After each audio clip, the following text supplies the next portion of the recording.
അയ്യോ, അതൊരു കുഞ്ഞല്ലേ?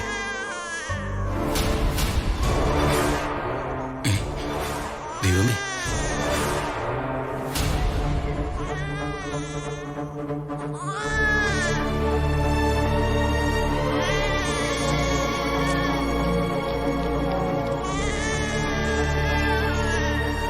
ഈ കുഞ്ഞിനെ സുരക്ഷിതമായ കരങ്ങളിലെത്തിക്കണം. നിർഭാഗ്യവതിയായ ഒരമ്മയുടെ അപേക്ഷയാണ്.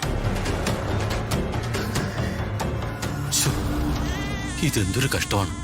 ഇനിയിപ്പോ ഈ കുഞ്ഞിനെ ഞാൻ എവിടെ കൊണ്ട് ഏൽപ്പിക്കും? പോലീസ് സ്റ്റേഷനിലേക്ക് പോവാം.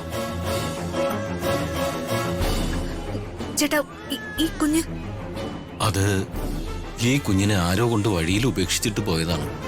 ഇതിന്റെ അമ്മ തന്നെയാണ് ഇവിടെ ആക്കിയിട്ട് പോയതെന്ന് തോന്നുന്നു. ഈ ലെറ്റർ കണ്ടില്ലേ?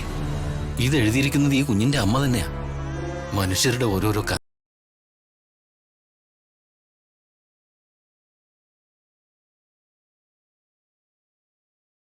ദിവ്യയുടെ കുഞ്ഞ്.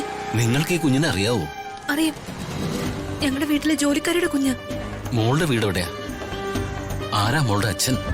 അച്ഛന്റെ പേര് ഇതിലേക്ക് വെറുതെ വലിച്ചയക്കണ്ട, അത് ശരിയാവില്ല. ചേട്ടാ, ഞാൻ നുണ പറയുന്നതല്ല. എനിക്ക് കുഞ്ഞിനെയും കുഞ്ഞിന്റെ അമ്മയും നന്നായിട്ട് അറിയാം. നിങ്ങൾ ഏത് വീട്ടിലാണെന്ന് പറയൂ. നിങ്ങൾ എനിക്ക് പരിചയമില്ലല്ലോ, അതുകൊണ്ടാണ് ഞാൻ ചോദിക്കുന്നേ. അല്ലെങ്കിൽ വേണ്ട, നമുക്ക് രണ്ടുപേർക്കും കൂടെ കുഞ്ഞുമായി സ്റ്റേഷനിലേക്ക് പോവാം. അവര് തീരുമാനിക്കട്ടെ കാര്യങ്ങൾ.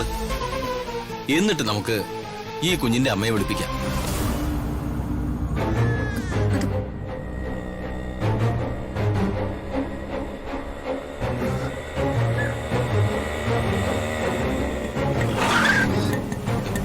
എന്ത് പറ്റി ഋതിക മേഡം? എന്താ ദിവ്യ ഇവിടെ? ഇത് ദിവ്യയുടെ കുഞ്ഞല്ലേ? രാജു, ദിവ്യ കാണാനില്ല. കുഞ്ഞിനെ ഇവിടെ ഉപേക്ഷിച്ചിട്ട് ദിവ്യ എവിടേക്ക് പോയി? ഈ ചേട്ടനെ കുഞ്ഞിനെ കണ്ടത്. ചേട്ടാ, നിങ്ങൾ ഈ കുഞ്ഞിന്റെ അമ്മയെ കണ്ടായിരുന്നോ? ഇല്ല മോനെ, ഞാൻ ഈ കുഞ്ഞിവിടെ കിടക്കുന്നതാ കണ്ടത്. താൻ വർമ്മ സാറിന്റെ PA രാജു അല്ലേ? അതെ. ഇപ്പൊ കാര്യങ്ങൾ ഏതാണ്ട് എനിക്ക് മനസ്സിലായി. ഇനിയിപ്പോ നിങ്ങൾ എന്താണെന്ന് വെച്ചാ ചെയ്തോ. വലിയ വലിയ വീടുകളിലെ ഇടപാടുകൾക്കിടയ്ക്ക് വെറുതെ കയറി പണി മേടിക്കേണ്ട ആവശ്യം എനിക്കില്ലല്ലോ. കുഞ്ഞിനെ വാങ്ങും. രാജു,